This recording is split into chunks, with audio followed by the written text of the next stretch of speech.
producer here, just trying to find out, why is this guy wearing a flannel and Hawaiian pants? Just enjoy it, man. Verona Beach, man. All right, I'm going to put this in the chat because Google Docs won't go dark. Ah, gotcha. I literally just pulled up a notepad. That's where I got my thing from. Welcome to Destination Indie, your home for indie games, especially those on the Xbox Game Pass service. Joining us today, we have your host, Kyleia the Aficionado, Producer Logun, and myself, Zammwow. Hi, Lish. Zammwow. How's everyone doing today? I'm good. How are you? I'm here. Fair enough. No, I'm doing well. It's just work takes its toll, you know. I get that. It was a rough day too.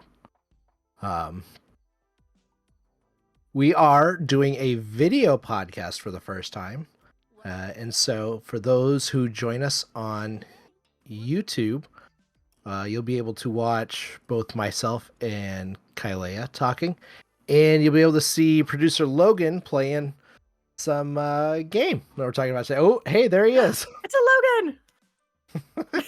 He just like poops. So this is a test. We'll see how it plays out. Logan, where is this going to go up at? This is going to go up on my Keelhauled channel, or the Captain Logan YouTube channel for the most part.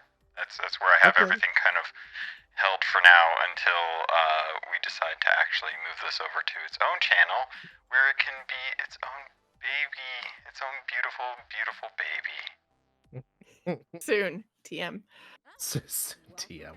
But for right now, it's crashing on my couch. All right. Soon. Yeah. I'd like Fair to actually enough. get that move done by this summer, if possible. So it's all time constraints when you're working 60, 70 hours a week. So We're working on it. Oh, I'm two-handed.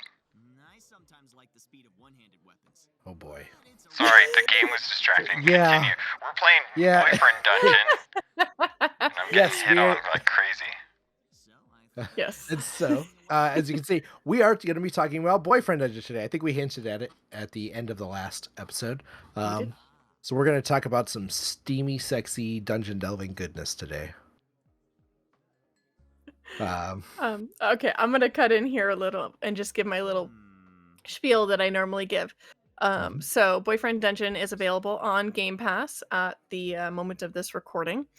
And I would expect it to be on Game Pass for probably most of this year, at least, if they're doing a one-year contract like they usually do. The studio that actually makes Boyfriend Dungeon is Kit Fox Games, and they publish it as well, which is pretty cool. I always like it when they self-publish. The most recent staff count that I can find for Kit Fox is 9 people, and they're located in Montreal. They were founded in June of 2013. And their first game is called Shattered Planet, which is a procedural death labyrinth. Kind of a big leap to go from that to dungeon crawling dating sim. Like, I don't even know really. This defies classification, I think. It's got so much going on. Crafting dungeon crawling dating sim? I mean, okay, explain what a procedural death labyrinth game. I mean, That's kind of like Hades, isn't it? Hades is a good kind of thing like that. but Hades isn't procedural though. Yeah, it is. Hades is it? Yeah, it's procedural. Maybe we should check it out when we get to H. Right? Actually, I've got my heart set on a few for our next couple podcasts. But we're working on. Well, I'm slowly. almost done with the next game.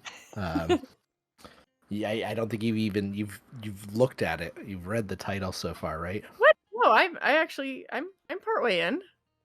Oh yeah. Yeah. I actually purchased our next game when it came out.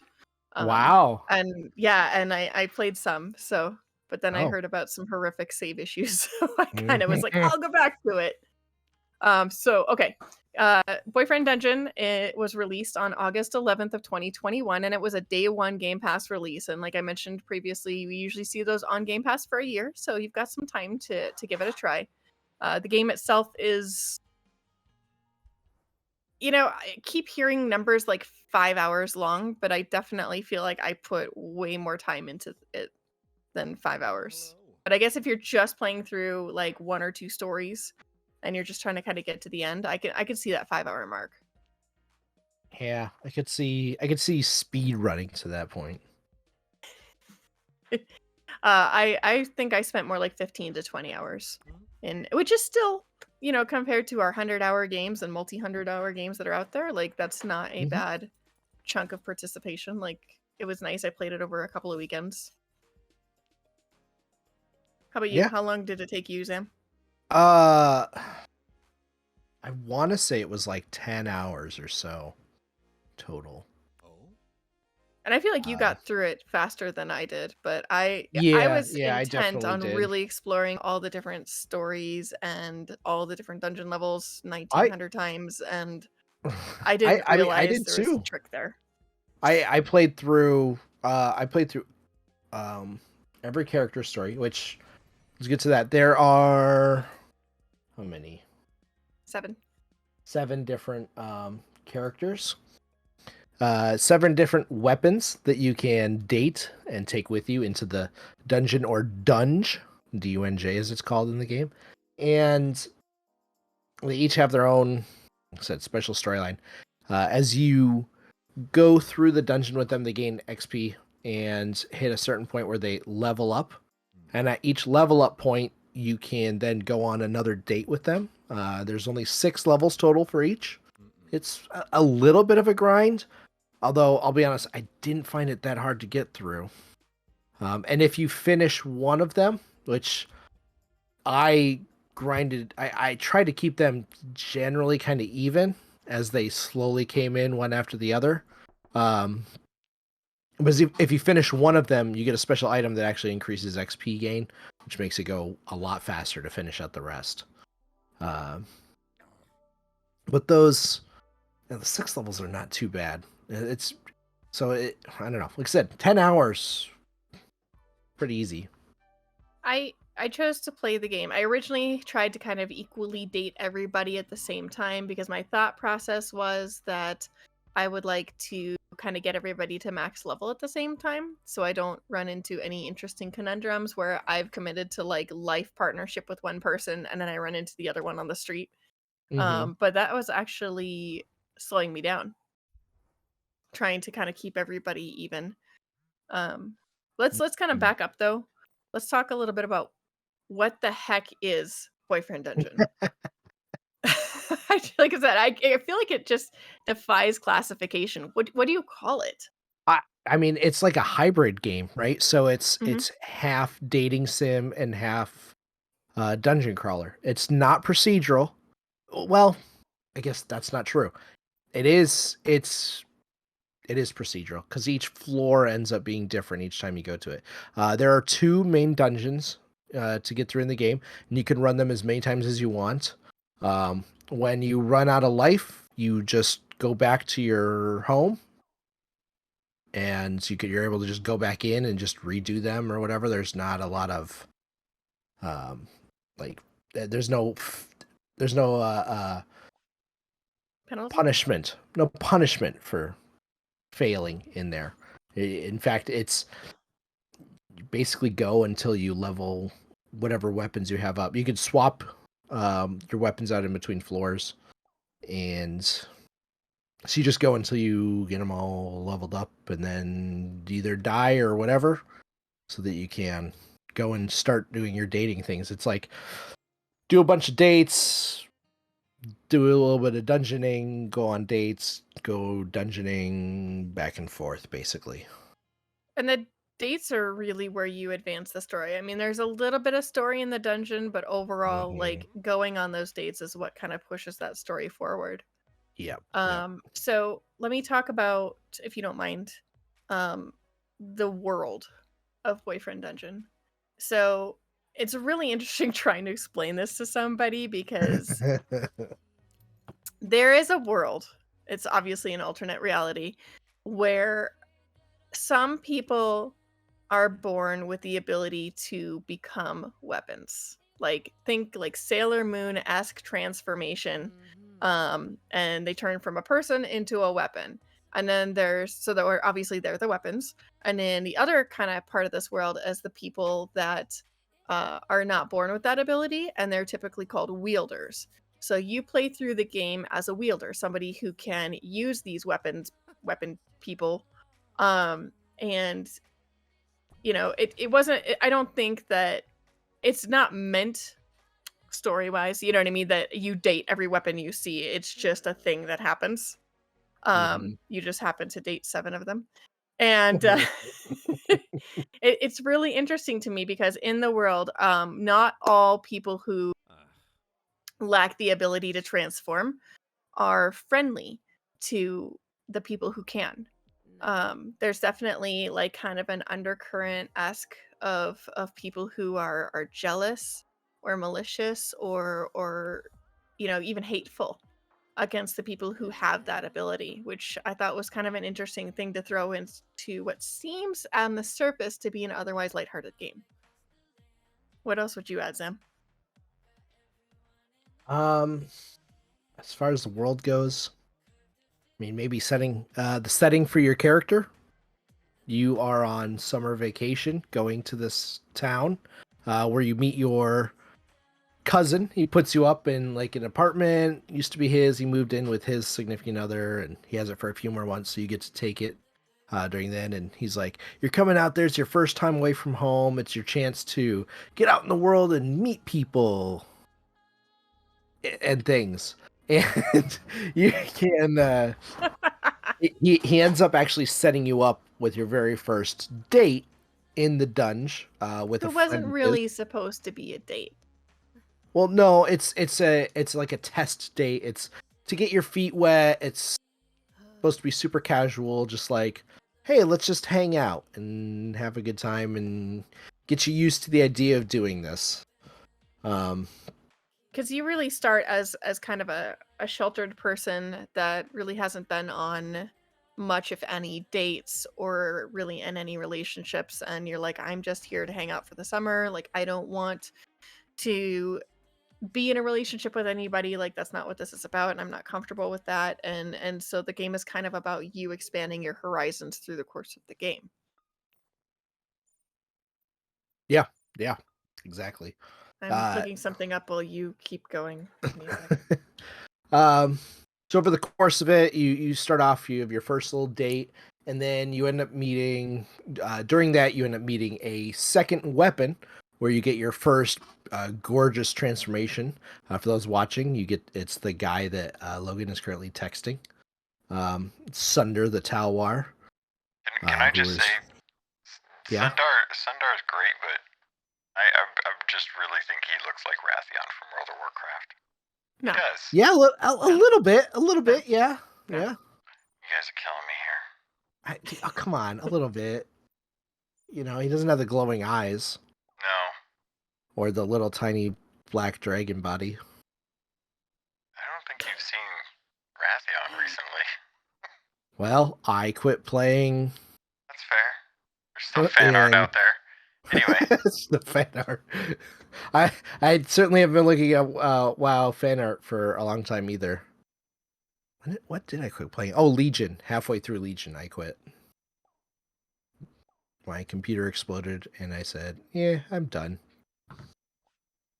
Okay.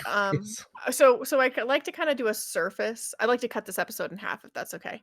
I mean, obviously not in half and half, but I'd like to kind of do a surface talk about the game and what you go through and that kind of thing and what the purpose is, and then kind of spoiler alert, and then let's deep dive into the characters. I think that the characters are definitely Sure. worth talking about. But before we go any further, when you start up the game, and this is actually something that was added after launch, they have a warning. And the warning says this game may include references to unwanted advances, stalking, and other forms of emotional manipulation. Play with care. It definitely tackles a lot of different topics. So if you're sensitive to things like that, definitely take that under consideration, especially the stalking aspect prior to playing the game. The other thing is that I thought was very friendly of the character of the game is it says that this game sometimes sends you a supportive text message from a character named Mom. Is that okay? If you answer no, we will disable these messages. The Oh, I should have done messages that. from Mom are not critical to moving the story along in any way, shape, or form, but I do appreciate for those people who have, sensitive moments or bad relationships or something where it would kind of trigger them to have those messages. Like, it gives them that ability to turn it off. Like, if it was me and there were messages from a character named Dad, I would probably turn them off. So Yeah. I get it. Yeah. Um, Get Full that. disclosure, it doesn't look like you could do that after you started the game. you I can do see almost that. anything else after you start the game. So that actually shocks me. Seeing you with the menu open also reminds me there is a fantastic setting there. That one, yes, I cannot read what it is on this blurry Goddess screen. Shield. Goddess Shield, that's it. You take 50% less damage, right? Yep. Yeah, that is a very nice feature to have for those of you who just want to grind through it, or maybe you have control issues. Boy, I cannot think of what the word that I want to use is. It's kind of like Tunic's option. So if you guys have tried Tunic, which is recently on Game Pass, it's kind of like the option that it has where it goes from stupidly hard to you can never take any damage. So it's kind of like that. It Yes. helps make so you can more enjoy the story of the game than the gameplay of the game if you feel like the gameplay is difficult, which without leveling up, it can be very difficult. How do you level up? You go through the dungeons. Mm-hmm. Basically, you do the half of the game where you go through the dungeons and you fight things, and it's very Diablo-esque. It's kind of like a top-down. You've got a map, and you basically run around with your little sword weapon or whatever weapon it is, and then you fight the enemies. And then you either leave the dungeon by choosing to leave, and it's like every couple of levels. I want to say like every 3 or 4 levels, it gives you the option to actually leave. Or like once you've started the level, or you die. And if you die, which you don't actually die, it puts you back in your apartment and you just wake up and it's the next day. I see that Logan's getting to see my least favorite character in the game right now. I will again kind of put that warning out there. Eric is lots of words I really don't want to say on a podcast that is generally family friendly, but not a great person. He's a creepo. He's snooty. I don't like him. Oh, wait till you get further. He's a creepo. He doesn't take no for an answer. He sure uncomfortable. doesn't. Yep. Hey, by the way, no is a complete sentence. Yes. For those who don't know. No is a complete sentence. I enjoyed my time with Boyfriend Dungeon. Not jumping to the end or anything like that, but definitely like there were some moments that made me feel really skeevy. Like, yeah, no, I'm good.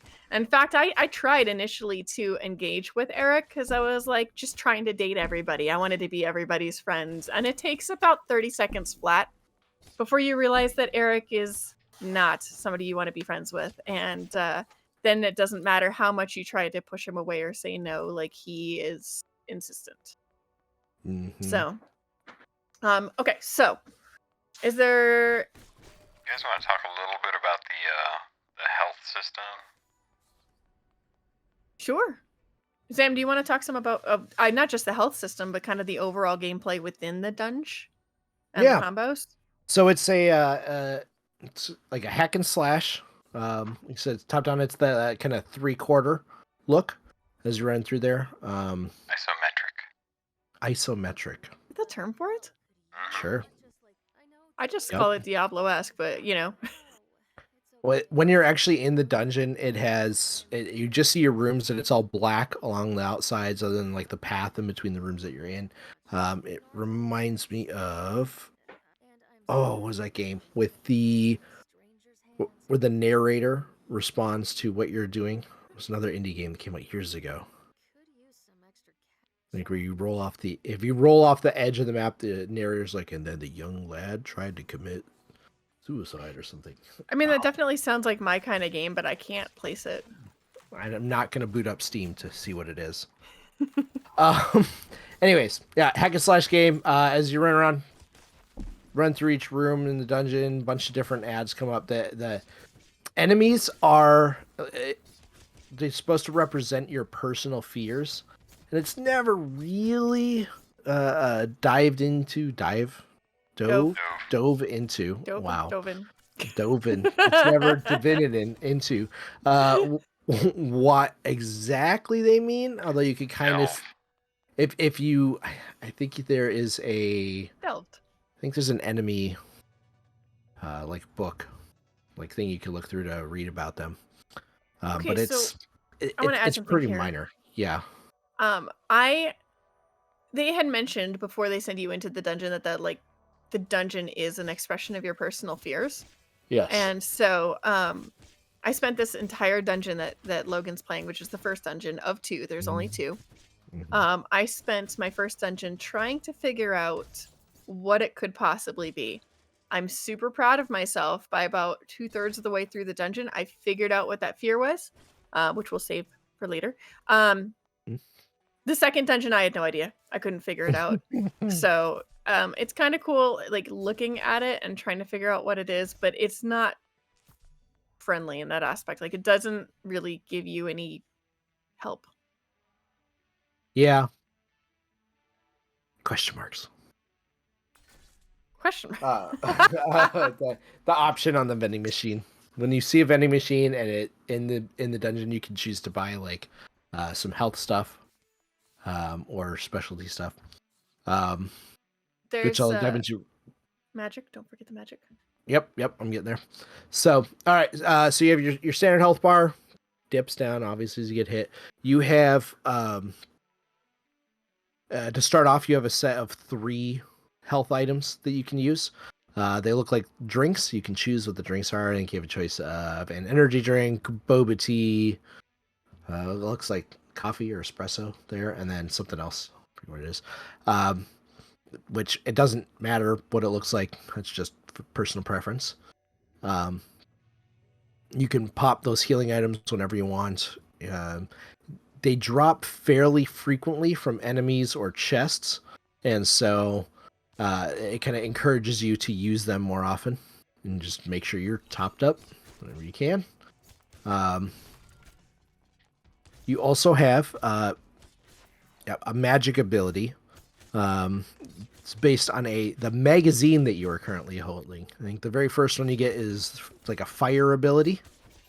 And there's, I want to say 8 different ones. 10 different ones that you can find over the course of the game. I think some will drop from chests. I think there's a few that you can buy.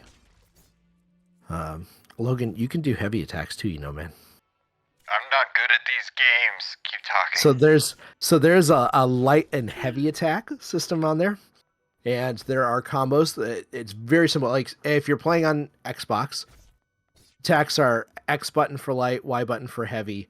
Your combos are going to be depending on your weapon, but generally are like light, heavy, light, heavy. Light, heavy, heavy. And that's it. That's as in depth as those specific combos will get. You also have a dodge system. Generally, it just lets you dodge. There's one weapon a couple weapons that will give you extra abilities when you dodge. They both will drastically change, and at the same time not change at all your game's like kind of fighting style. It's kind of neat. As they level up, the differences between them get a lot more significant, which I personally found a lot of fun in kind of learning and mastering and being able to switch between all the different weapons. You definitely find some that just end up working better in certain situations, but pretty fun. I found all the different weapons to be fun.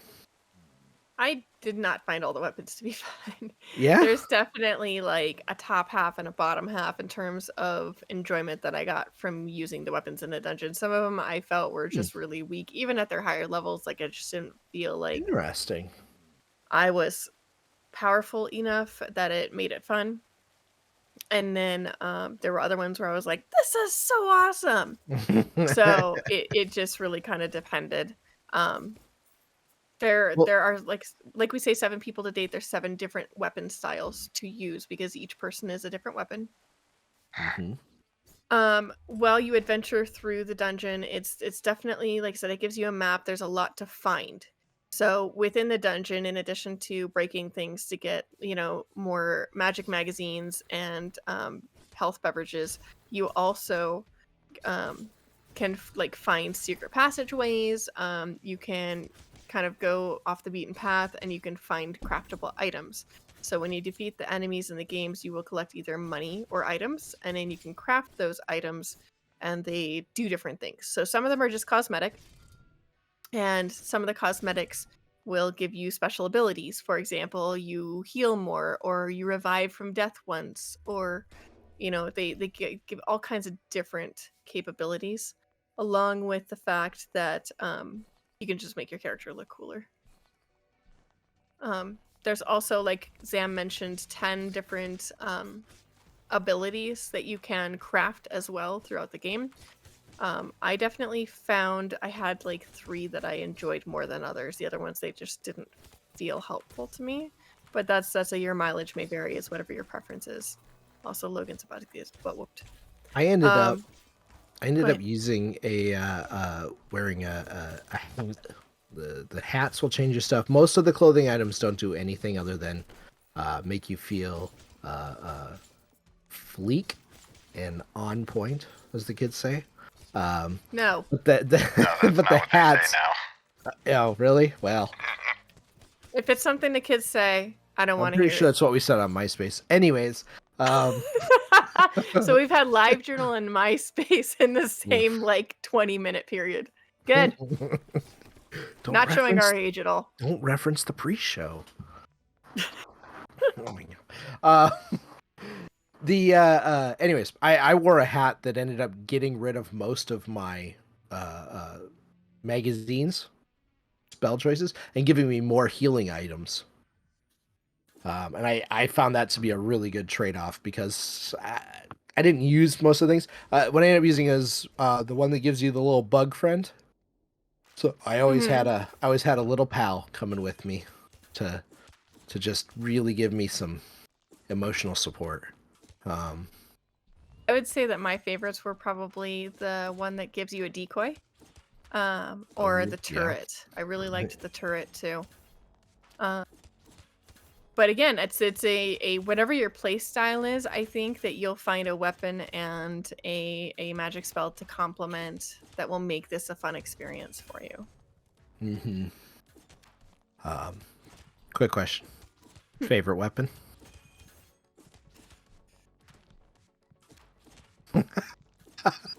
I think the lightsaber. I really wanted to love Pocket and Pocket to be my favorite weapon, but I really decided I liked those long distance ones. So like the lightsaber, the scythe, and the Talwar were definitely up there for me. And then some of the shorter distance weapons like Valeria, I believe it was a dagger. Especially because this game can be really punishing in the higher levels. Like, it almost makes you want a long distance weapon, so you're not like straight up in everybody's face. I can understand that. I will say really quick, sorry, because I was watching Logan here playing, that there's a really cool feature that it does, that when you pick up a health and you're full or close, if you have 3 health things, which it typically gives you, and then you pick up a 4th, it will automatically route that to your health bar. So if Yeah, you're not thinking like, oh, I need to use a heal, it'll automatically just bump that into your heal bar or your health bar, which is great. Sorry, what were you gonna say? that is nice. I have no idea anymore. I'm I also I like interrupted you. Like, every time I am talking, I should be looking here at the camera, but instead I'm too busy also watching the gameplay. This is it's fascinating. Spoiler, I enjoyed this game quite a bit, and so I'm enjoying watching somebody else play it again. and so funny enough, I'm not of the same opinion. Now, I'm not saying the game is bad by any means. Mhm. I liked the game. I didn't love the game. And I like to think I'm Mhm. pretty forgiving on games. And I don't think it's anything that like is wrong with the game. It's just that was my personal opinion. But we'll double back to that. Sure. I do want to again another just little warning.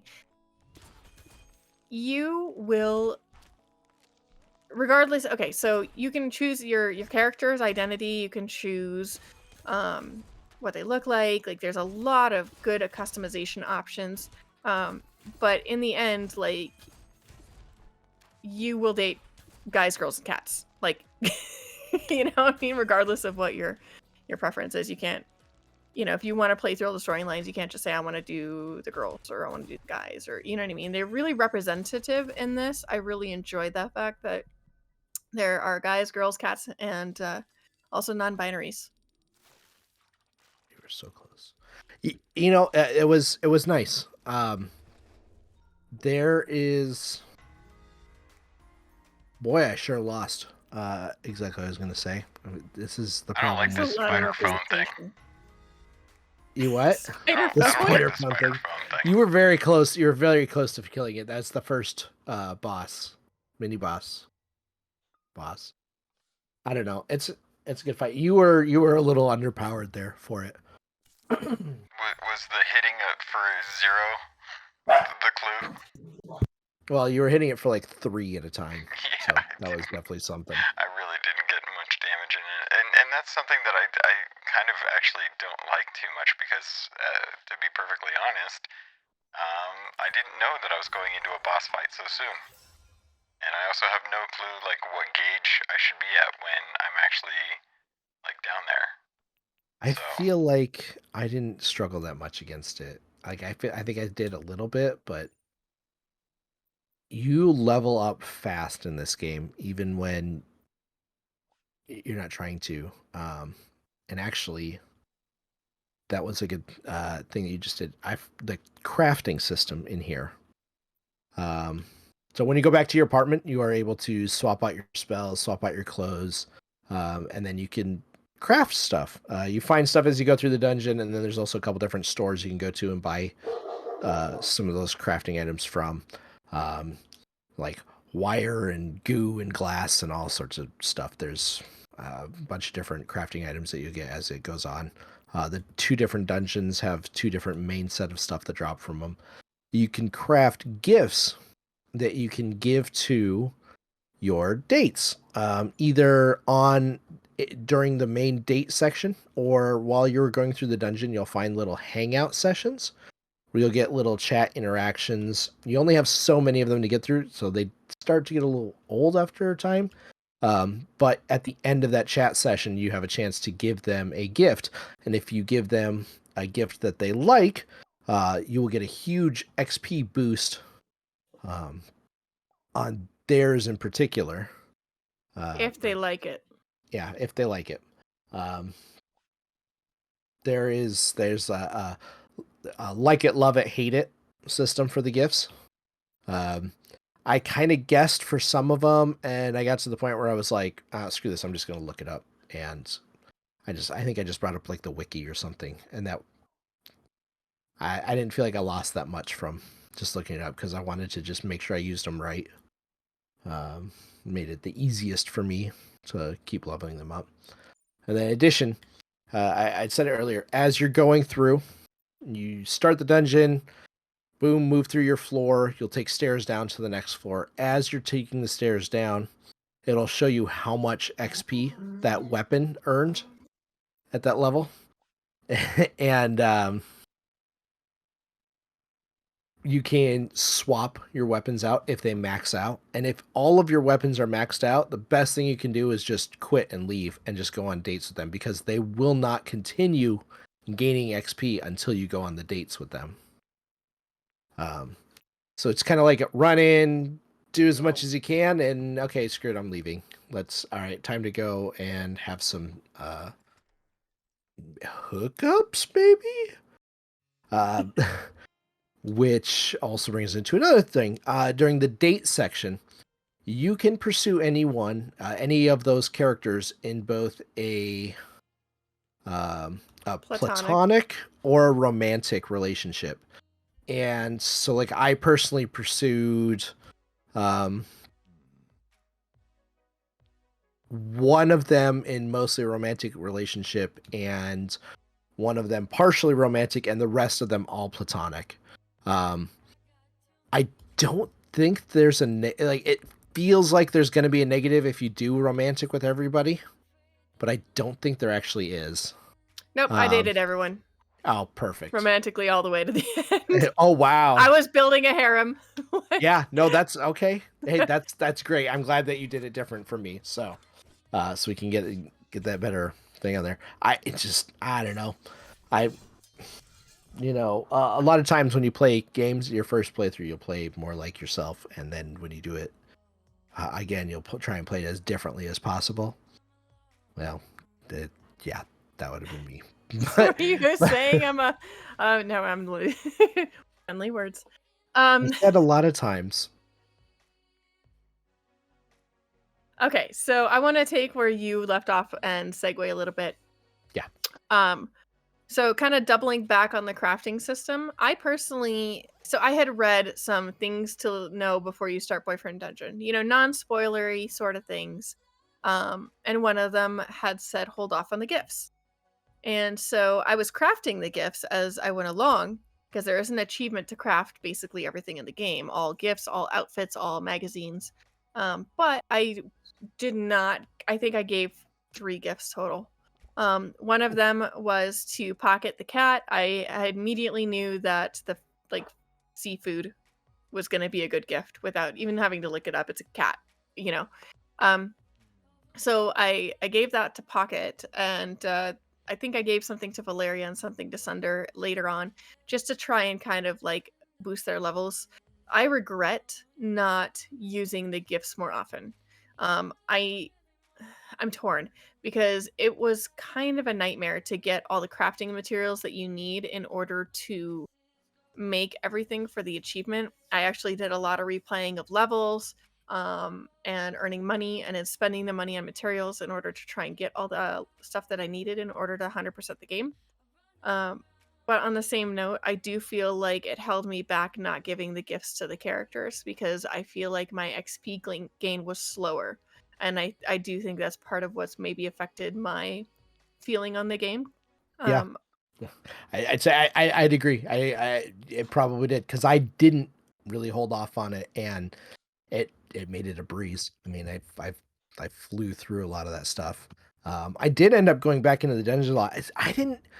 There were times where I'd be missing 1 or 2 crafting things, and at the very start of the game, I felt like I didn't have a lot of crafting stuff. But when you run through the dungeons, especially if you start speed running them, because once you level up, everything dies in like a hit or 2. And I was just flying, especially the first dungeon. Yeah, I could fly through the whole thing in like 5 minutes. It was awesome. But because of that, I had a ton of crafting materials, especially towards the end of the game. And so I don't know, I didn't find it that hard to get them. And the ones that you don't get a lot of, there is a special store that you can find partway through each dungeon, and it has different items in it in each of the dungeons. The one in the second dungeon has a lot of the rare materials. And I had so many of the other materials that material exchange was easy to do. I had the opposite problem. Really? So I ended up with way more of the rare materials, but I was lacking in the basic materials. It's worth noting that about half the materials come from the first dungeon, and then half the materials come from the second dungeon. 1 second. So I found myself lacking on the materials in the second dungeon. However, I feel like the pacing of the second dungeon is much more of how the pacing should have been overall. I feel like when you first get into that first dungeon before you're really significantly leveled up, that it gets really grindy. And it's almost becomes unfun because you're just basically going in with these weapons over and over and over into basically the same dungeon levels, trying to get them boosted up enough that you can go on a date so you can advance the story. And it really kind of turned me off on the game. Like in the second dungeon, like you can play a couple of levels and really kind of get the weapon felt out and experience it. And then after like 2 or 3 levels, you've maxed out that weapon and you can swap to another weapon. So like one visit to the dungeon, you can get through like 3 or 4 weapons and kind of boost them for dates. And Mhm. and I felt like that was much better pacing because you're still playing those levels, but you're not playing 10 levels for one weapon, you know? Interesting. See, I didn't have that problem. Like I mean, I will say the XP gain in the first dungeon is a lot slower. But because of the way that they pace out weapons, what I would do is start at the start and use a level 1 weapon and just grind them out in there. You know, give them whatever gifts I could to start bringing them up. And then as you went down, move to the higher level weapons, which allowed me to just blaze through some of that lower level. So I don't know. It was grindy. I will agree with that. Especially at the very start, it was a little grindy. But because I enjoyed the combat so much, I didn't mind it. And again, I enjoyed the combat again with only specific weapons though. Like some of True. them felt really like, okay, am I leveled up enough yet? Can I move on?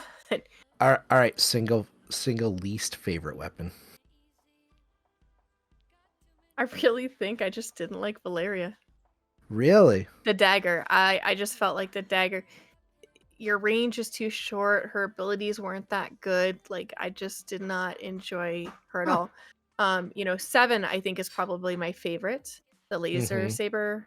Yeah. And I actually hated it at first. And then as I Yeah. leveled it like into level like 3 and 4 out of what, 7? Or 6. 5, 6? There's Okay. 6 levels. So right around the halfway point on the laser saber, it becomes super duper fun. Because the laser saber can do lightning and it can start shooting chain lightning to other enemies as you're using it, and basically you're just like everywhere. And so I really that weapon and that story grew on me a lot. Yeah. Let's see, we've talked on levels, outfits, gifts, zines. Oh, they're called zines, the magic magazines. Enemies.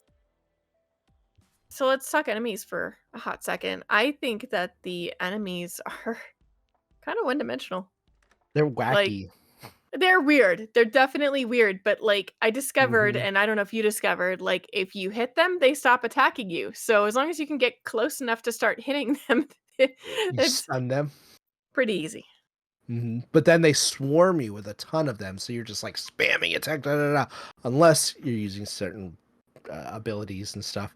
Which actually brings me back to Valeria. I ended up using. I mean, obviously, I leveled up everybody to the max, so I used them all quite a bit.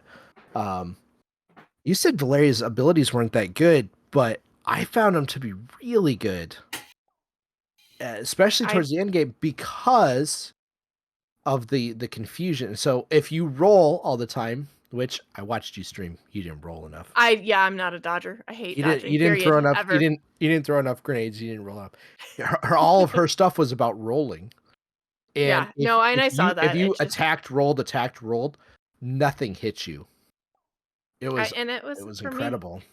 I actually ended up bringing her into the final encounter, even though I'll be honest, she was not my favorite weapon. The dagger was not my favorite weapon, but I could find good things with all of them. The what do they call it? Claws. They weren't claws. What did they call them in there? Brass knuckles. Brass knuckles. But they have claws on them. Those are not brass knuckles. I enjoyed Pocket. Wolvers. Yeah, Wolvers. Mm-hmm. Anyways, back to the game. Totally derailed. I know. Like I said, I Blame it on feel the like the ADHD. enemies were one-dimensional. However, that's partially because I figured out if you start running in circles Mm-hmm. around the room, they follow you. So you can Oh, basically yeah. catch up with the tail end of the circle and attack them. Just keep going in circles. Yeah. So that worked pretty well for me. So when those rooms like would, because you're right, they love to swarm you. They love to throw just massive amounts of enemies at you. So I'd either slowly walk into a room or kind of back into the previous room and take them a bit at a time, or if I got stuck in the room and there's 20 enemies at once, like I said, just run in laps. That, or you can also use like planters and stuff as a block object and hit through them. Yeah. That's about as much tactics as I had in that game. It's Hide behind the planter. But that's the whole thing, is the combat system was not meant to be overly complicated because of the whole hybrid nature, right? It's not supposed to be a super in-depth dungeon crawler. It's the dungeon basically just gets you from date scene to date scene, right? Yep. I enjoyed those. I enjoyed the whole thing. I enjoyed this game. So I kind of feel like I'm dogging on this game, so let's talk about something that I felt was out of this world. The music. Yeah. The music in this game is absolutely incredible. I wish there were more more songs. They did such a good job. They're super catchy. They're upbeat. They really even now, not even playing the game, I can hear the songs in my head. I really enjoyed. Oh my God! Don't leave the money bag on the floor. Sorry. I don't know what you're talking about. What money bag? Oh, that money bag. That money bag. Let me play my way. Sorry, Lish. I feel like the music is really, really great. And what I really enjoyed is, even though there's only a few songs, as you play through and craft additional headgear, there are actually 2 pieces of headgear that will give you additional music when you go into the dungeons. So having additional songs, like I said, I feel like all of it was done really well. I'd like to see a whole album of music from them, because it was excellent. I meant to go and try those out, and I totally forgot about them. Oops. But it was really well done. The music is fly. Stop So trying to make fetch a thing. all right, old man, calm it down. So the soundtrack was released the same day. It has 26 total tracks. 25 of the 26 tracks are created by Marsky. And they actually have a poster. What about Hutch? No. Oh, sorry. There's actually a poster in the apartment dedicated to them as well. But I definitely want to look into it further, because like I said, I really enjoyed the music. I feel like that's one of the strongest points. I mean, the whole game is really different and unique. And again, I love the representation that they have in the game. It doesn't matter who you are or what you represent. They're there for it. But yeah, I definitely feel like the music is the strongest part. Not that any of it was particularly bad. There was just definitely parts I enjoyed less. Oh, Logan, you can actually, and that's a good thing to mention too, you can and the projectiles will go away. You cut out there. You can attack the projectiles, is what she said. If you whack Yes. them with your weapon, they'll just... So it's a really good way to get in close to the enemies, because you can basically slash the projectiles. Yep. All right. What else do you want to cover before we go into Spoilerland? Logan? I was gonna see if Logan had any questions for us. Nope. I'm just running around doing goofy stuff. Yeah, you are. We got Zam. I'm good. I think I'm ready to go start talking about the story stuff. Okay. So, alert. Spoiler This is- stuff. This is your break point. If you do not want to find out any spoilers about the story, the characters, what they're about, stop listening now. Go play the game. Like, it's definitely worth playing through. It's really enjoyable. That's the other thing I enjoyed the most was actually playing through the stories. For me, the dungeons were just a segue to get from date to date because I was enjoying the character stories so much.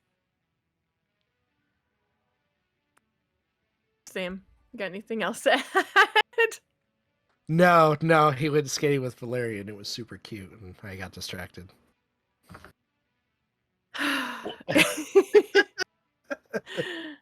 Okay, all right. So we've put our alert out there. Logan, are you cool with us going into spoiler land? He doesn't have Okay. a choice. He's producing. Well, I know, but he's playing the game. Like, okay. So, there are, as we mentioned previously, there are 7 total characters that I somehow clicked away from when I got excited and was talking about the soundtrack. Okay, so the first character you meet is Isaac.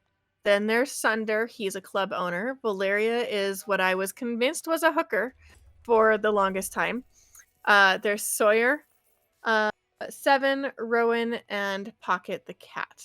Now, what's interesting here, before we go any further into the rest of this, is you do meet a character named Jonah, and I was convinced that you would get to date Jonah, but instead Jonah basically makes a comment like, oh, maybe another time. And I thought I chose the wrong conversation option, but again, there's only 7 weapons, so I'm looking at the wiki, and the wiki shows coming soon under Jonah and coming soon under Leah. So I'm wondering if we will see some expansion content in the future with additional characters and dates. Which one was Leah? I don't recognize her. Oh. Well, yeah. I hopefully they're gonna. Yeah, I don't remember her at all, honestly. We should So. look up to see if they've said anything about upcoming DLC. We should. But yeah, I think he turns what's his name? He turns into an axe. That would have been cool. Might have been pretty fun. I'm excited to see if he actually does because I will definitely pick it back up for that. Yeah, I would go back for DLC. Like, Yeah. you know, as much as I talk smack, like I enjoyed it enough, I would go back for DLC. Did you end up 100%ing it? I did, yes. Oh So my. let's go kind of character by character. So as I mentioned previously, the first character you meet is Isaac. Isaac was actually in my top, like I said, I kind of have like a half that I really liked and a half I really didn't. Isaac was in my top, but not my favorite. Let's talk about Isaac. What do you remember of Isaac? Isaac is a businessman who you kind of help through a very difficult relationship with his father over the course of your dates. He like I said, he's the first weapon person you meet, kind of gets you introduced into doing the whole thing and gently in there, but he is a little fancy boy who appreciates the finer things in life. But he was a fun character. I'll say right now, I pursued Valeria romantically. So with him, I went strictly platonic, and you could tell that he was disappointed by that by the end, but still embraced the friendship that you had. So that was kind of neat. But he was fun, and as a weapon, the estoc or the rapier, basically, is what he is. They just chose a fancier word for it because to take out the rape part. I think that's what I'm guessing with that. But it makes sense. Maybe they just wanted to be fancy. Probably. I mean, he's a fancy boy. He has a little pin of his weapon on his lapel. That's kind of cool. He was a fun character. Do you think that that's actually his family crest? Like, his father's a rapier, he's a rapier, they're all rapiers? No, his father's. His father's a jerk. Yeah, his father's Oh wait, my husband's in here. His father's a jerk. Sorry, cut that out. Well, I just know that there's families that listen, so I try to keep it as Yep, totally. PG-ish as possible. Trust okay. me, there's things I could say about Eric, but that are absolutely not appropriate. So Isaac runs basically Isaac comes from money. And he in part of his time he does weapon training. And in part of his time he works at a firm that basically does things that are charitable and for charitable causes. And his father comes in, and through the course of his, your dates and learning to know Isaac, and you really should read the text messages you're getting from the characters in between the dates, because they really help flesh out the story as well and kind of give you their feelings. It's an interesting mechanic because it's like a direct message from that character, and I really feel like it helped flesh out the story. But Isaac's dad basically comes in and says, I'm ashamed of you, and you're not making any money, and you're a waste of space, and forcefully, what do they call it, hostile takeover his company. And in the end, he's kind of left with nothing. And a lot of his feelings and stuff that he discusses with you when you go on dates are his feelings of inadequacy and how he feels like he's never enough for his father. And I know that sometimes we all go through that with family members and parents and stuff like that. A lot of these stories will hit close to home. I think they were all very realistic, mostly. What do you have to say about Isaac? Not a lot more than what we said. I enjoyed his story arc. I did enjoy his story arc too. He has he's got a work reform bent to his some of the stuff that he does outside, like his charity work stuff, where he's like, how do we fix the city? How do we make things better for people? And as a recently converted crazy person, I really enjoyed that. He's definitely a genuinely good person, and I like that they used him as the launching point to meet the characters, because I feel like some of the other characters, if you had met them first, it would just feel too over the top. So it's nice to have like a realistic, normal human, well, sort of human being to interact with and date, whether it's romantically or platonically, as your first main character. I know that Logan is actually, I'm watching him interact with a couple different characters, but what are your thoughts on Isaac so far? It's interesting to speak with him. I feel bad for him. He's a lot more religious than I am, so I don't really connect with him. But he seems like one of the few people that actually is kind to you from the get-go, and is a lot more slow on his approach compared to like Sunder or Eric, which I appreciate. Yeah, I think like I said, I feel like that's one of the strong points is his whole story arc. I think it ends really well. Like he's kind of like, you know what, I'm gonna do what makes me happy, and I'm just gonna be me as a person, and money isn't that important to me. And I respect that. Let's go to Sunder. So Sunder, I didn't love. Sunder's story takes a very interesting arc, which kind of warmed me up to him more in the end. But I feel like he's a bit forceful, and I understand that that's the way some of these characters are built, and it's purposeful. But I was like, dude, go away, leave me alone. No. What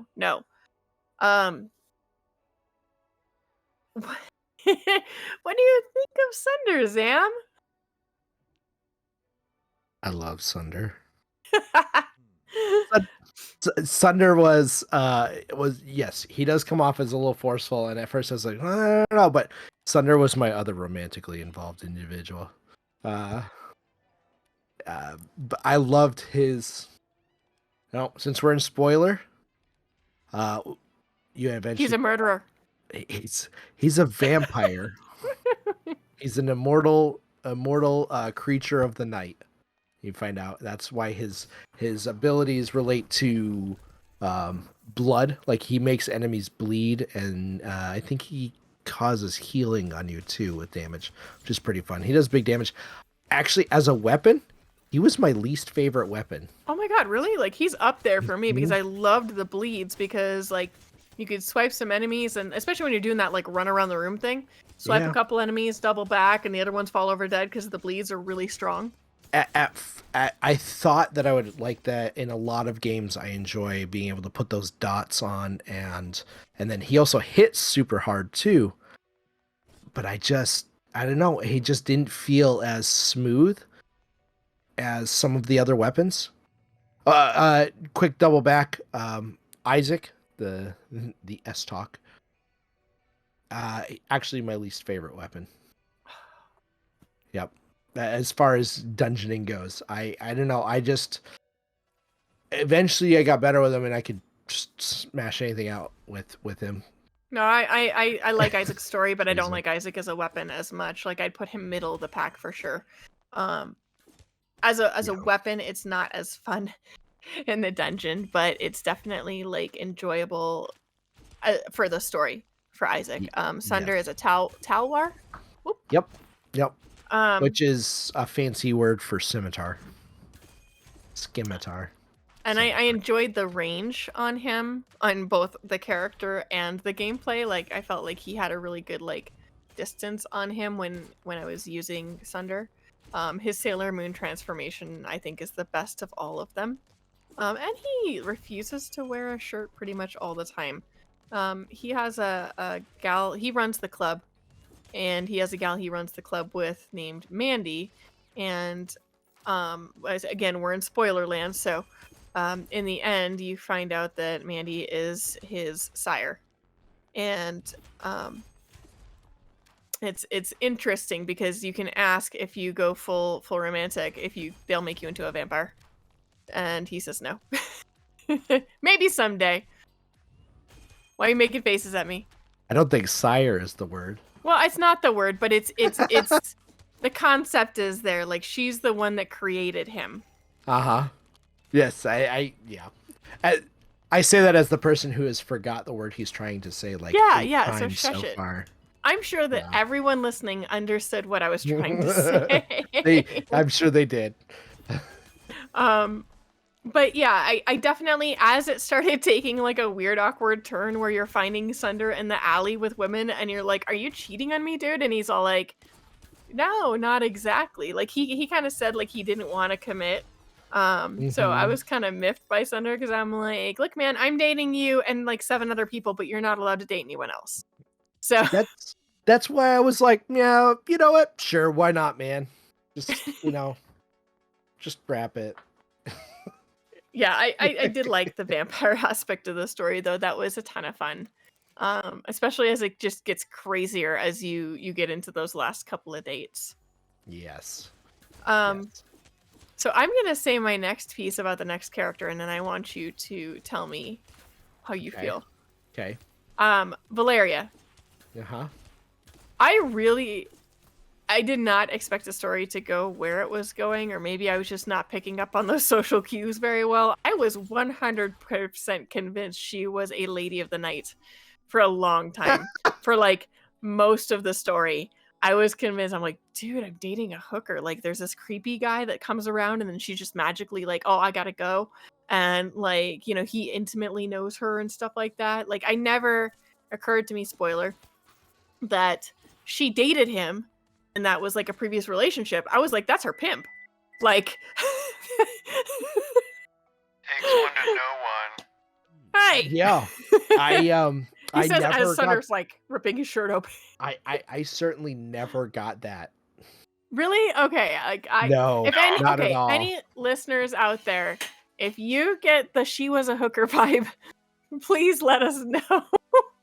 I cannot be the only person who thought that she mentions to you is that she doesn't like being touched by anyone, and I'm like, well, that just means like she's very cautious, and the dude was probably like a dude that she paid to kind of watch, the interaction between you and her when she first gets there, and then she's like, he comes up and he's like, "You good?" And she's like, "Yeah, I'm good." And it's like, okay, he was just looking out for her. Yep. Yeah, I Yep. didn't read that at all. Yeah, I had it like a lookout thing. Like, think about it the other way brother or around, though, something right? like that. She's being kind of shifty. She's not being open and honest with you. Some dude shows up, and he's like, "You're good," and she's like, "Yeah," and then she's like, "I gotta go." You know what I mean? Like, actions as if he were her pimp. I don't know. It I- makes I- sense, okay? Well, It makes- so you say, but I say. No, so I didn't like Valeria's weapon. I felt like she was difficult to use. I didn't feel like we talked about before, I didn't like her combos. It just, she wasn't for me. Again, I don't dodge in games though. I Mhm. really don't. Like, I think the most dodging I've ever done in my life, I've done in Tunic recently, because you pretty much have to dodge. Now, you were talking earlier about how when you attack enemies, it stuns them. She is so fast that between dodging to stun them and attacking super fast to stun them, like I would mow through everything with her. Because you chose to romantically court Valeria, I want you to kind of finish her story and what is happening there. But suffice to say, I didn't. She's definitely on the low part of the list for me. Sure. I think Sawyer is the bottom of the list for me, on- followed by Valeria. On as far as the dating or Both. the weapons go. Both. Okay. Both of them are at the bottom? They're at the bottom. Interesting. Okay. You find out that she likes painting. You find that out right away about her when you first meet her and you get her magical transformation sequence. Like a paintbrush appears in there. So she ends up having like kind of an art bend to it. You end up going and checking out some cool art, and she shows you like basically a giant tag that she did on a wall that's super cool. And over the course of dating her, you find out that she was actually part of a group of 3 people who like did these huge world famous like tags on like museums and stuff. Like Banksy. Yes, like Banksy. And the other gal that was part of that group like left. I'll be honest, it's been a while since I did it, so I can't remember exactly what happened with her. But the guy was that gal's brother. He stuck around and basically followed her. She was like, well, this other girl left, I'm gonna go and do my own thing. And then that guy basically stalks her, trying to take care of her, I guess. I don't know, he's a pain in the butt. He was an annoying character. Pimp. He's not a pimp. Certainly not. But I found her to be really fun. As far as like the dates you go on end up being kind of wild. Like you go to do a tag at I think the museum there and some of that stuff. And it's, I don't know, she's the manic pixie dream girl character. Like 100%. But it was fun. I enjoyed it. Also, she's the only female, like full female thing. So that's, I won't lie, that influenced it. Not that I would have minded, because obviously, you know, I had me a taste of Sunder too. But you know, that's why I ended up liking her. Because I ended up bringing her in at the end, so I got like I don't know if you get a different final cutscene depending on which weapon you bring with you or Weapon. not. Okay, it is weapon. Okay, but we ended up like leaving together basically at the end, and that was pretty fun. Don't they ask you to like couple, like, but not just a couple, like You cut out you there. and Valeria and the Jake, I think his name was, and then his sister To like, I'm come with pretty- them. Yeah, I'm pretty sure that you're That asked might to have been like it. be in a romantic relationship with all of them. That's kind of the Uh, ending. I don't remember that. Maybe. Are you sure you romanced her? Oh, definitely. Oh yeah. I held that dagger all night long.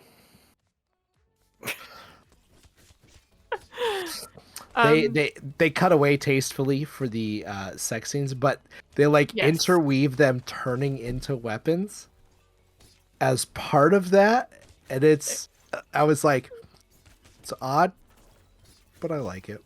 I was dig it. streaming some of that, and I was trying to read the like subtitle, you know what I mean, like the messages on the screens, and it's like your hand grasps his hilt, and I'm like, I'm not gonna read this out loud anymore. Be brave. No, it's there's definitely some like intimate moments that you are a part of if you choose to romantically engage with the characters. Are you cool moving on to the next one? Or do you want to talk more about Valeria? She's awesome. Date her. No, date she's them all. not. Date She's them not. all. You should date them all. Oh, she's also not a lady of the night. As I don't know. Apparently we're saying I don't think I certainly don't think that the kids say that. So I'm not up with the hip things that the kids say. Yeah. Not even The close. more you guys bring attention to it, the more it makes it awkward.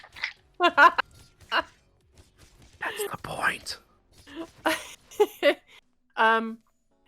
Side note, as you play through the stories, whether you choose to romantically court them or platonically court them, the game will kind of give you some guidance on that. If you're having a romantic moment with a character, it will put like pink and red hearts in that interaction. If you're just doing like a platonic thing, it will put yellow hearts. So that's how you can kind of tell the guidance between the difference of where you're going. I dropped you my list so I don't have to keep guiding the conversation, so you know the order that I'm going into. Sure. Go ahead. I'll say next up we have our probably my least favorite to date character, and that would be Sawyer, the glaive / college student. I didn't mind using Sawyer as a weapon. I didn't either. They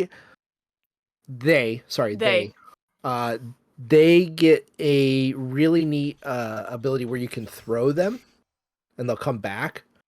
So it's almost like throwing a spear, but it's a glaive. In addition to slashing attacks, and it can be really strong in certain situations. As a weapon, I really enjoyed using it, but dating. Okay. I tried to romantically court everyone, and this one was kind of cringy because Sawyer looks like they are like 12. Yeah. Like, Yes. I felt very uncomfortable in went my interchanges. so hard on platonic. Oh my god. Sawyer looks. So Sawyer is supposed to be a college student. I swear they're a high school student. At least. Like I 12 I think is being generous. Like the dates that you go on are like, let me come over and show you how to make a grilled cheese sandwich so that you don't keep wasting all your money at the restaurant, which I guess I could see that being a college thing. Because I certainly knew people around that age who have no idea how to do anything on their own. But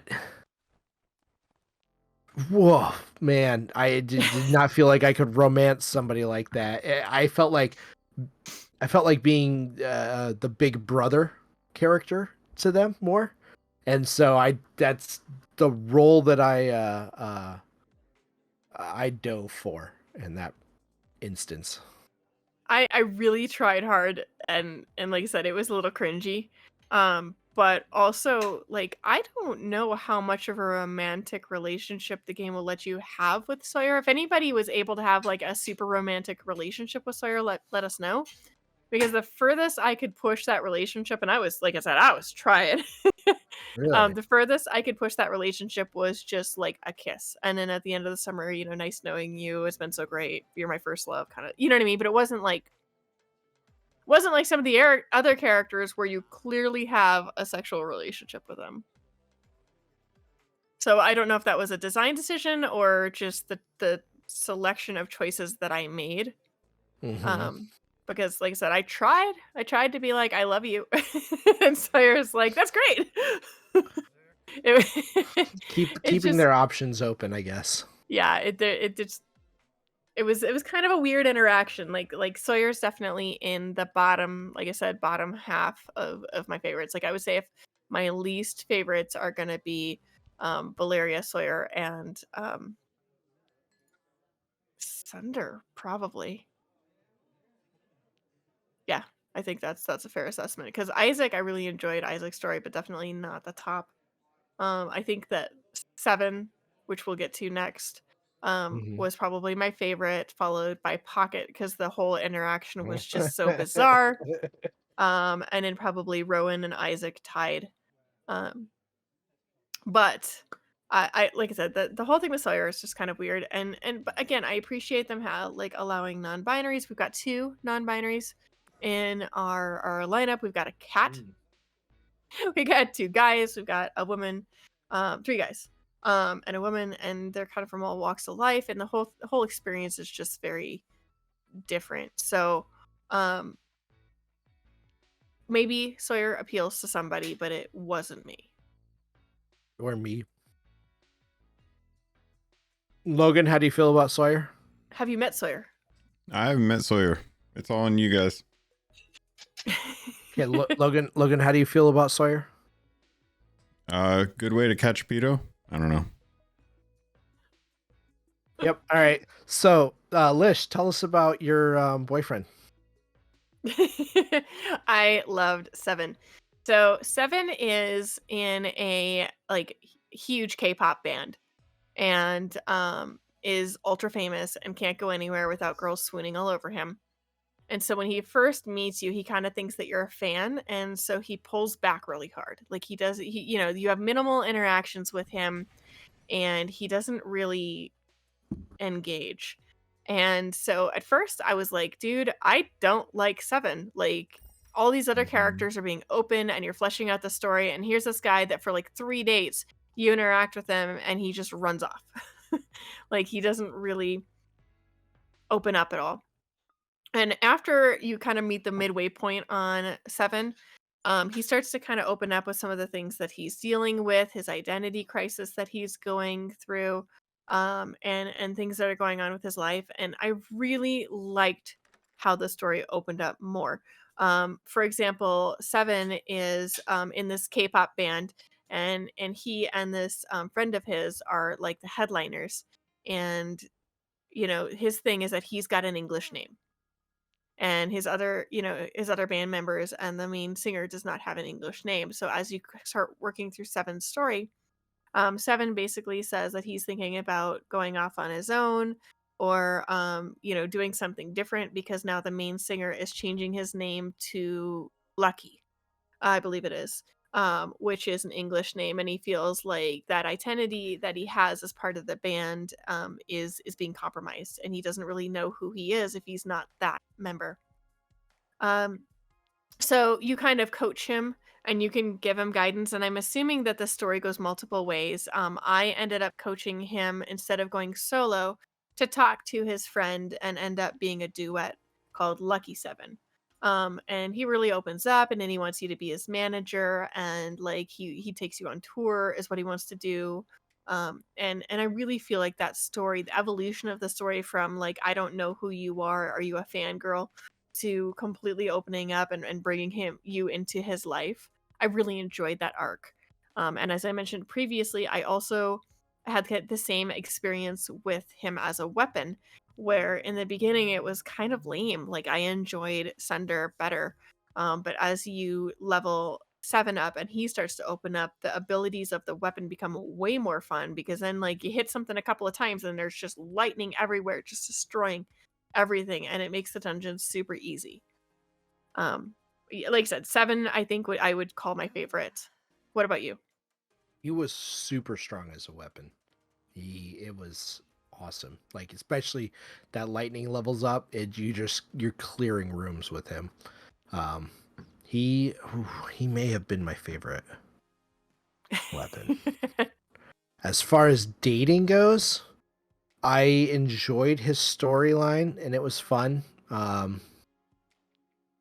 It wasn't super up my alley there, but I did enjoy it. I also ended up with him joining Lucky 7, so I don't know if it goes a different route or not.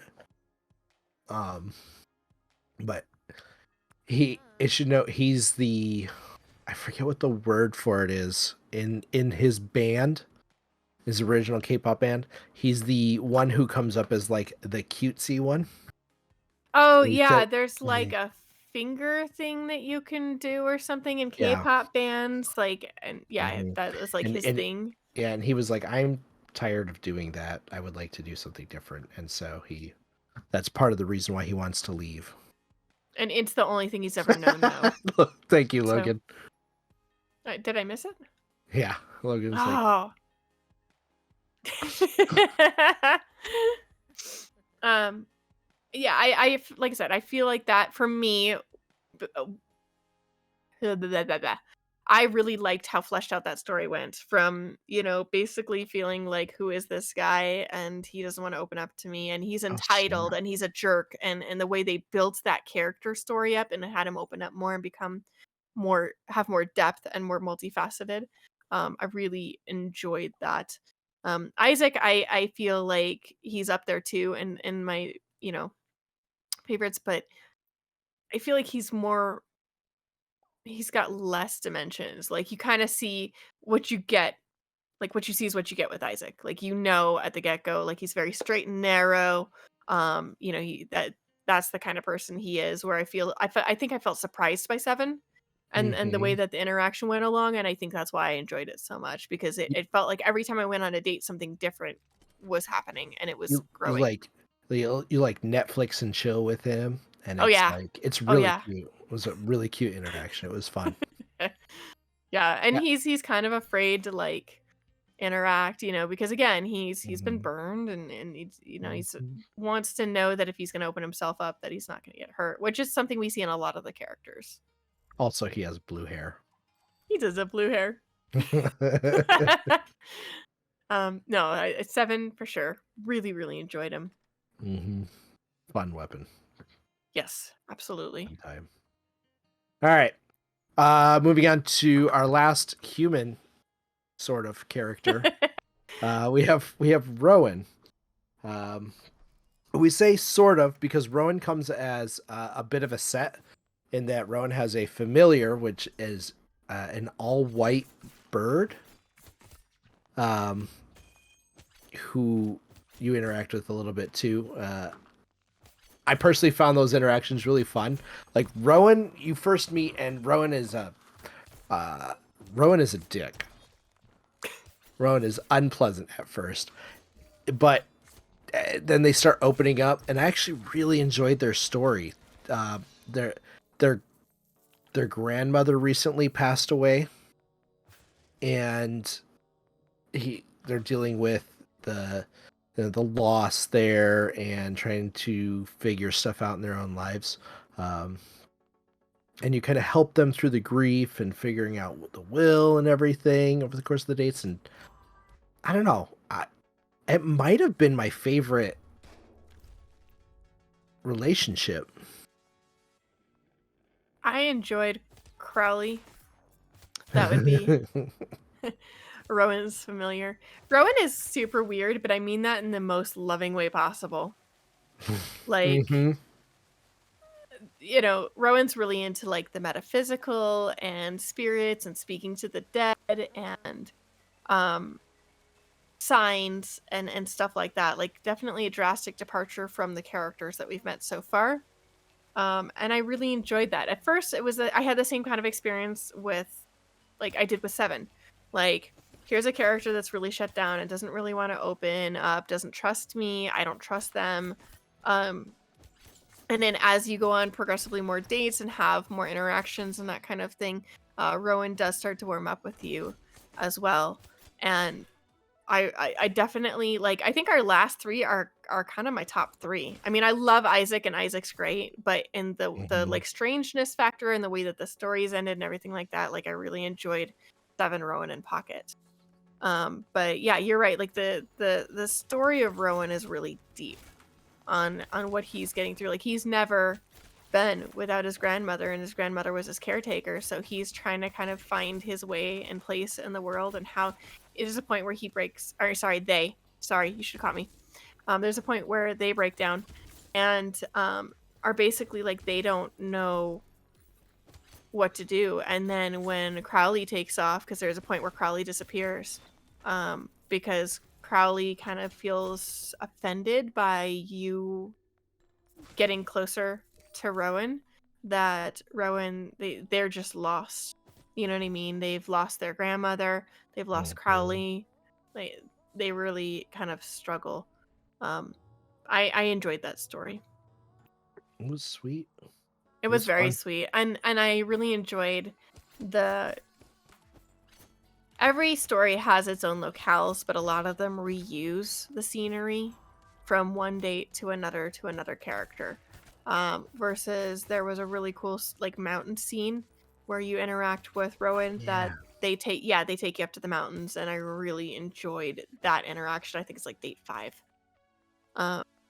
So yeah, it was fun. They have very distinct locations with the mansion that they live in and all that good stuff. It was a fun time. yes. I feel like there was something else I wanted to say about them, but I didn't remember. Oh, as a weapon, Rowan is a scythe and ends up with like gravitational / black hole powers. It hits like a freight train. Is slow but hits super hard. Yeah, I think probably the hardest weapon to get used to using. I would agree with that. It definitely was a learning curve. Mm-hmm. Worth it though if you could get used to it. Mm-hmm. And it was pretty fun. Did we lose Logan? No, he's still playing. Oh, it's frozen on my screen. Oh. We're still do good. you have anything else that you'd like to add for Rowan? Logan, how do you feel about Rowan? I don't know him. Sounds hard. Yeah. That's what she said. Okay, so last one. Pocket the kitty cat. Oh my god, Pocket was the best. Pocket is an interesting character. So we talked earlier about how you could text all the different characters throughout there. Instead of texting a cat, you end up texting their owner, who just is like, I don't know what's going on between you and my cat. It's weird, but you know what? Whatever. Cats do their own thing. So just letting you know, I'm letting Pocket out for the night. So it seemed like they were going somewhere. So have fun. It's wild. And so you kind of, they take you, the cat takes you to a couple different places, and then things get weird. Okay, so Pocket's owner is Tank, and you never actually see Tank. Complete side note that we did not mention earlier. Most of the weapons you have to find in the dungeon. As you proceed through the dungeon to deeper levels, you discover the weapons, and then that's what triggers you to be able to go on dates and experiences and stuff like that with them. So if you haven't found certain weapons, you may need to go deeper into the dungeons.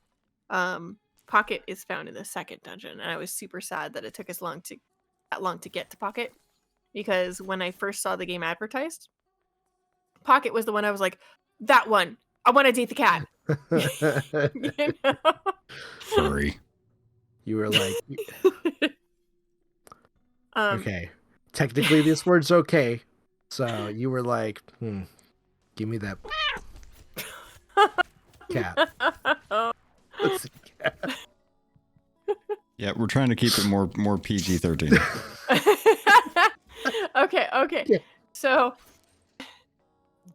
Pocket's interactions are okay. So Pocket is a he, and Pocket's interactions are very interesting, I think, because it starts out that you just kind of randomly encounter Pocket, and then like there's an experience where you're talking with Valeria, and then Pocket shows up, and then there's like, Pocket's all huffed up, and like, hey, there's another person here, and it's really interesting because you don't really talk to Pocket. Yeah, it's just like it's just a lot of nonverbal communication.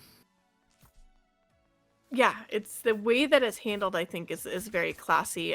Pocket as a weapon is a riot. We were just talking about like Wolverine claws. Like that's what I thought of with Pocket, Yes. except like more. You know what I mean? Like, I really enjoyed Pocket as a weapon. Because he's super fun. As the swiping attacks, and as you hit a couple times, it'll like chain enemies up to like really lock them down, which made him, even though he had a shorter range, he had the quick attacks like Valeria, but a little bit more range, and I think probably hits harder than Valeria. And then with the chaining, well, basically, Pocket is just a better version of the dagger. Yeah, I feel like, while I did wish that Pocket had a little more range, I understand because it's Pocket's freaking brass knuckles. Like, you know what I mean? It doesn't make sense for Pocket to have more range.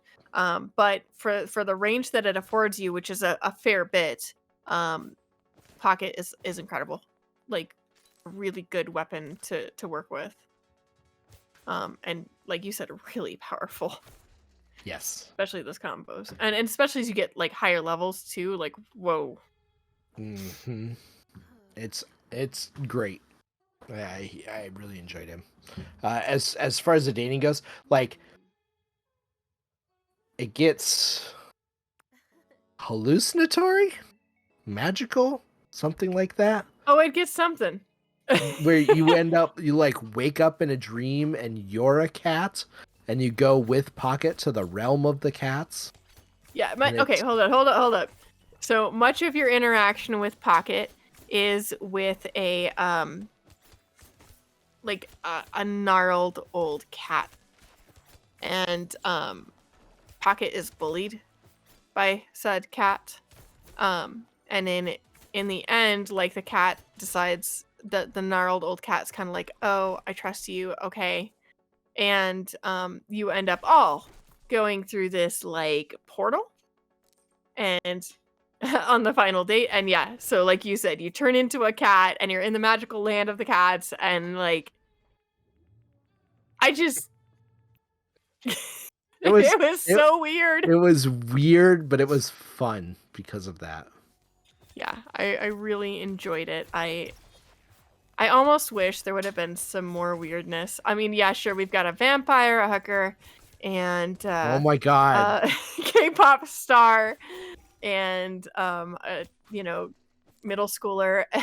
Can you stop? Like, can you stop doing my bae like that? Okay. There's a lot of variation there, but I think, like, I don't know if it's because I was looking forward to Pocket the most or what, but I definitely enjoyed the story a ton. Just the weirdness of it all, and then again, using Pocket as a weapon was great. You got anything else to add about Pocket? Nope, not really. I was just again distracted by Logan playing. I was like, oh wow, look at Logan dodging and using Valeria's abilities. It's frozen from my screen, and I'm like, hand talking in the freeze. That's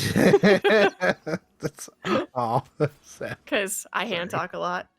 Yeah, fair enough. I keep yawning off to the side. I'm sorry. It's late here while we're recording, and yeah, I'm sorry. I swear I'm not bored. Sure. I'm just no. tired. We understand. We wrapping things up soon? Soon, yes. I want to talk about Eric. So there's other characters in the game, like we talked about Jesse, the cousin. I think the interactions with Jesse are great. Like he pushes you in a fun and wholesome way to like expand out and date more people without being too pressuring, I think. And I really enjoyed working with Jesse. You're staying in his place and you go to a barbecue with him, and like he's the one who helps introduce you to some of the people that you meet and interact with. Did you enjoy Jesse as much as I did? Yeah, Jesse was fun. He's a good cousin. Like And big then brother character. Huh? He's like a big brother character. Yeah, he is. He's really great. I think he's a good balance to some of the other stuff that you're dealing with in the actual dates and everything like that. And he's just very supportive. You also meet, obviously we've mentioned Jake from Valeria's story and Mandy from Sunder's story, but you meet Olivia. She's mostly in Sawyer's story. They go to school together. She's a huge fangirl of Seven. And she does not like it when you basically blow her off. And there's a lot of interactions for all the characters where it puts you in a situation where you have to decide: do you stand up for this character, do you protect them, or do you just let the events take their course? I know I always stood up for the character, so I can't tell you what the alternative is. Yeah. And then there was also Christine and Vincent. So we mentioned very early on that there's Isaac's story, and he's kind of going through some stuff.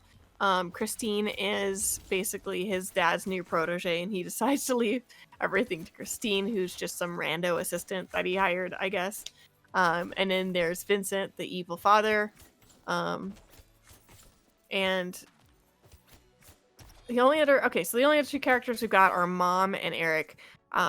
If you choose to enable the mom character, I really enjoyed the interactions with her, because a lot of the text messages you can respond in a specific way, and that drives the interaction with the character. I know that one of my favorite text messages that I sent had eggplants. I was like, I would never do this in real life. Oh my god.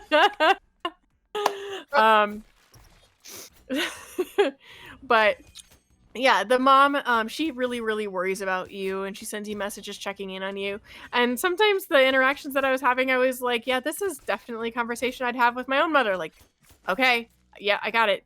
I'm good. Thank you. Leave me alone. I understand. Thank you, Mom. But I did feel like that for me benefited from this, to the story and just kind of the overall experience. But I understand how that would not for some people. Yep. How about you, Sam? Did you enable Mom? Oh yeah, and she's just super supportive and fun. I enjoyed it. You feel like you're gonna be uncomfortable, then just don't, and you won't lose anything. But yeah, all of the interactions with Mom are contained into that text message conversation. There's no outside interaction, or you don't lose anything if you don't enable that. So totally your prerogative. Mm-hmm. Okay, so let's talk about the elephant in the room. Eric runs a blacksmith shop in town, and as such, he doesn't care for people who turn into weapons. He likes regular weapons. No, he wants slaves. He does. Yes. He feels like weapons are best subjugated, and I don't mean that in a sexual manner. Yeah. He feels like there's something to be controlled. And Go ahead, sorry. I was just gonna say, it really rubs me the wrong way. Like, it reminds me of so many situations outside of this game where people feel a specific way and then basically force their opinions on others. And I understand why they put Eric in there. Like, they needed something to drive the story and they needed a bad guy, but and maybe that's exactly their intention. I hated Eric. I couldn't stand him. I didn't like the character. I didn't like the interactions. Like I said, he never took no for an answer. I didn't like anything that he was doing. So, spoiler here. Sorry, Logan. As you find and discover these characters, they have chips taken out of them. And we find out at the end that it is Eric that is basically drugging and dealing pieces of these weapons to do something. Sam, I don't want to keep talking because I want to give you a chance to talk too. So would you like to elaborate kind of from there? I'll be honest. I think the rest of that story is best experienced. Okay. he is a nuanced character, and not nuanced in a good way in the sense of, boy, you feel a way about him, and they kind of push you towards that. So I guess not as nuanced, but that story is best experienced. So just play the game. And when you're interacting with Eric, like at first he looks at you romantically because you're not a weapon. Mhm. And from there, like he is the reason they put the stalker warning at the beginning of the game. Yeah, he obsesses over you. Yes. Like super obsesses. And like you keep running into him everywhere, and he is just super cringy and uncomfortable in pretty much every interaction that you have with him. And it's not a happy place. I do not like him as a character. I do not like the inclusion of him. I understand the necessity of it. But it's really interesting because people really reacted strongly when the game was first released, because there was not a warning at first. So people were going in blind and having to deal with this, especially people who've had like issues in their past. It rough. Yeah. So fair warning, but Logan's been dealing with Eric for probably about an hour and a half now. What do you think of Eric, Logan? I don't like him. He's pushy, and he wants you to feel the same way that he feels about everything, and he's so pompous with all of his comments. He thinks he's like above everything, and the fact that he's like, I don't want there to be weapons to have full autonomy, but they should be at least somewhat smart. And it's like, okay, so you basically just want like slaves. You want slaves to be able to wield, and this is probably why you aren't getting a date. Because you don't respect them. Yeah, and like I said, I'm sure you've told him no and to buzz off multiple times. I know I did. He does not even like take a hint. No, because he thinks he deserves what he gets, and it's just it's apparent why he's in the game. I just don't like that they had to put a character like that in the game. Much like the one that seems a little too young. I don't see the reason. I think they could have added like another female or just a more androgynous character and not had someone that was of questionable age. Yeah. That's So there's do not enjoy that character. Enjoyed some aspects of Sawyer, but not what I was looking for in this game.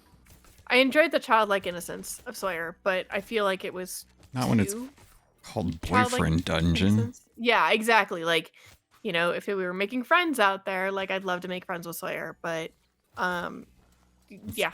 Like, I'm cool playing Kingdom Hearts with Sora and then being all like kids and stuff. But like, you know, we're not trying to say like, oh yeah, you should definitely be all up in Sora's biz. Find out how big them shoes are. That's just weird. It's weird to say. It's weird to even think about. Like, let's just know. Kids are off limits for like everything. So just don't. Funny enough, with as much of a jerk that Vincent was, I still think like my two least favorite characters are going to be like Eric and Sawyer. Interesting. I mean, Eric makes sense. And again, like the whole thing with Sawyer, like I was trying to romance everybody, but it's so cringy. It just doesn't feel right. Yep, same. And maybe they were trying to do something different with the character, but I think they just didn't do a good job. I agree. So, final judgments. Lish, play or nay? I'd say play it. It's kind of like Artful Escape. Like it's very different. It's an experience that is definitely worth having. Maybe dodge roll out of the Sawyer thing. Don't stress too much about Eric. And again, the biggest thing for me that I didn't like about the game was like the grindy aspect. Like I really enjoyed the stories of the characters. I really did. Like I wanted to play the dungeons so that I could get back to the characters so I could see like what the story was. You know what I mean? Like I want to see more Mhm. of that story, and that's kind of where Yeah. I think it kind of bothered me some. I feel like the XP curve, here's a technicality stuff. The XP curve was not great enough to keep the pacing between the stories and the dungeons. Again, at later levels, it's not so bad. Like once I got the XP boost item and I got to like level 4 with each of them, and you know what I mean, I started kind of cleaning up and I was on the downhill slope on the game. I much more enjoyed it than I did in maybe the first half. That makes sense. But I say play it. The story, like I said, the stories are excellent. The music is really good. It's kind of interesting character design. Like they're very anime and cartoon-esque, like when you're interacting with them. And then in a dungeon you have this like weird little like chibi person. Yeah. What about you? I mean, I know you enjoyed this game, and I know you think higher than I do. And like I said, I don't want like any of the negatives that I've given out there today. I don't want people to be like, "Oh, I don't want to play it." Like, still play it for sure. It was definitely not a love it for me. I liked it. I enjoyed it. I would go back for DLC. Hey, play it. It's a fun game. I really enjoyed it. Go play it. It's on Game Pass, so it's a good game to get on Game Pass and just experience it, and you know, get your 70s mood on. You know, spread the love, share the love. You know, and hey, go play it. What's your favorite part of the game? What's your least favorite part of the game? I put you on the spot. My least favorite part of the game was probably the grind. I mean, especially at the start, like you said, it takes a little bit to get into. That did kind of stink. The difficulty curve right off the bat was like woof. But once you start leveling up a little bit, it was so much more fun, and it's awesome. My favorite part. That's a tough. I mean, I guess I really just enjoyed the whole hybrid nature of it. The whole game. I really enjoyed this, and as someone who doesn't play any indie games ever and has only ever played main AAA games, you know, this was a real eye-opening experience. I don't think I could eye roll harder right then. Yeah, well, you'll never Look, live it down. I tried to give you a compliment, Uh-huh. and you took it offensively. Thanks, Logan.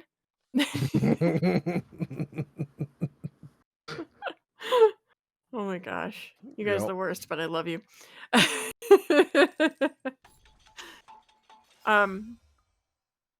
Any last thoughts? I'd like to hear just like kind of a blurb from Logan. Like I said, you've been playing an hour and a half. You kind of got a good feel for where the game's going and what the game consists of.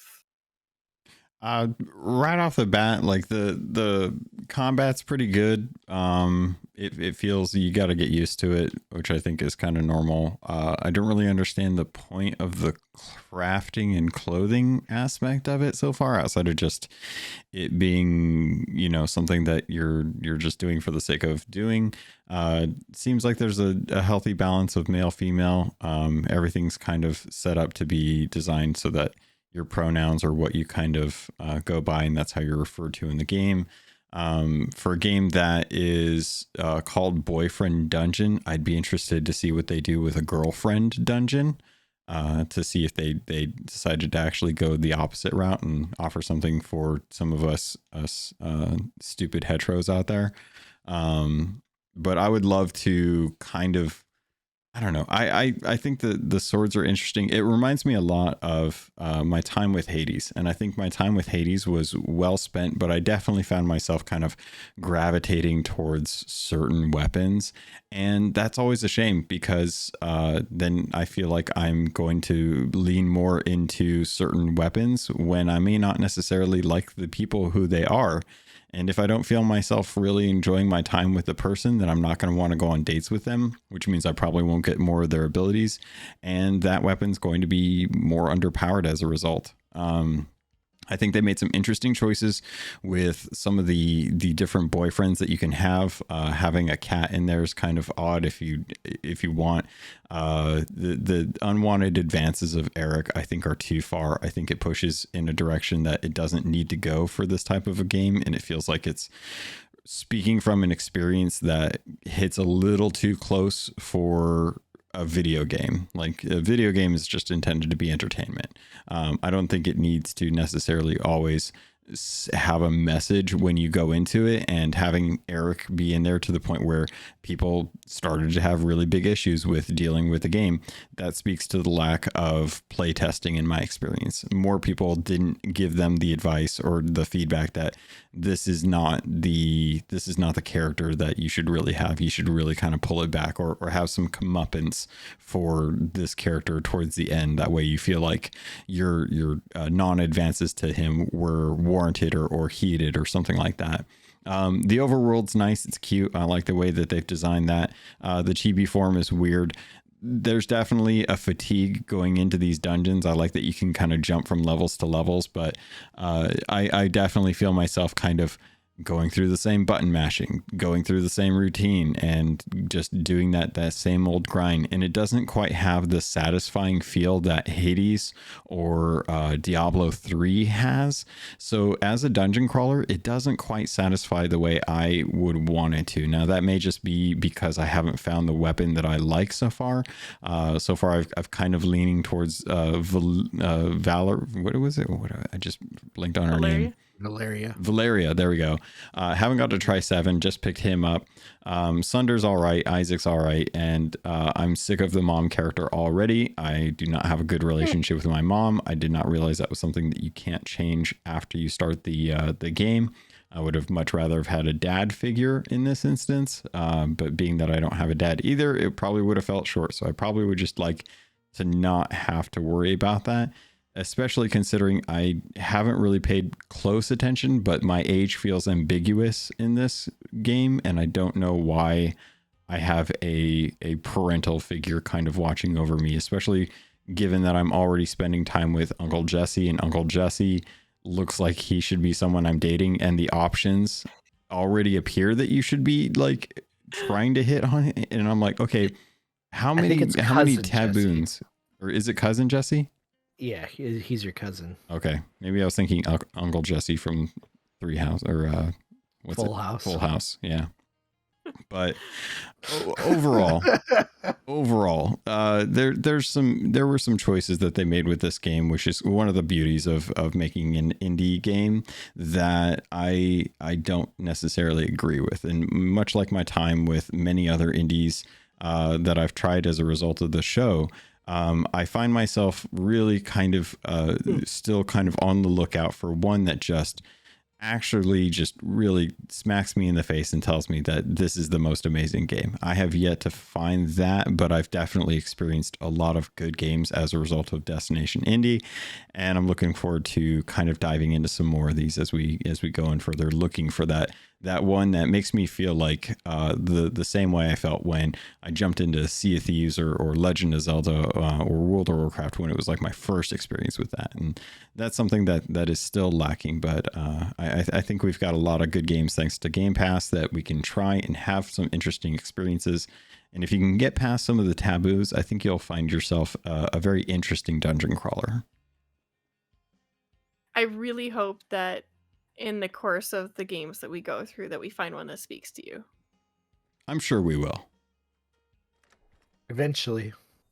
There's enough games. But yeah. I mean, this one spoke to me, but that's because I got to make sweet vampire relationships. my gosh. I'm actually really hoping that. So let's kind of preview real quick the next game. So our next game is going to be Chris Tales, with a touch of Crown Trick, because Zam ended up doing some Crown Trick, and I just really, it wasn't for me. But I'd like Zam to kind of take the time to talk about that when we get to the letter C. So what I will say is Chris Tales for me was the game I looked forward to for like 2 years. Like as soon as it was announced, I was on every social media, I was on every platform, I was following, I was pre-ordered, like I was on board with this game. And then they released a demo, and I fell totally and utterly in love with the demo. And I really, really enjoyed my time with it. And then it came out live, and there were some issues with saves being corrupted or not having enough save points, and you would have to sit down for hours before you could get to another save point. And so I kind of stepped away from the game. So I'm really excited to return to it, because for me it was such a heavily anticipated game, and it's got a really, really cool, unique mechanic. I won't say that we've never seen before, but it's not a common mechanic in games, and I'm really kind of pumped to play some more of it and then talk with you guys and see if it held up to the hype. Yeah, I think we'll have a lot to dive into with that one then. But I think we're about done here, yeah? Yeah, I think that we have reached the end. Thank you everybody for being here, for listening. This has been Destination Indie. If you need to reach out to us, you can always reach out to us at destinationindie@gmail.com. Also, we have a Twitter at destindie, DESTINDIE, because it's too long for Twitter. Or if you're looking for all of us individually, you can find me on Twitter at Kyleia, KYLEIA. And Zam. You can find me on Twitter at Zammwow, ZAMMWOW. You could also find my name in the Keelhauled Podcast under Zammwow. And always our gracious producer, we've got Captain Logan. Sir, what's the best way to get hold of you? If you want to get a hold of me, there's plenty of ways to do that. Head over to Twitter at CAPT_LOGUN, because I got to be that guy. And other than that, just head over to the Keelhauled Podcast Discord server. There's links in the feed for the other episodes. If you're seeing this on YouTube, just search Keelhauled or Sea of Thieves and look for Captain Logan. You'll find me there. Fantastic. Thank you, everyone. And until next time. Bye.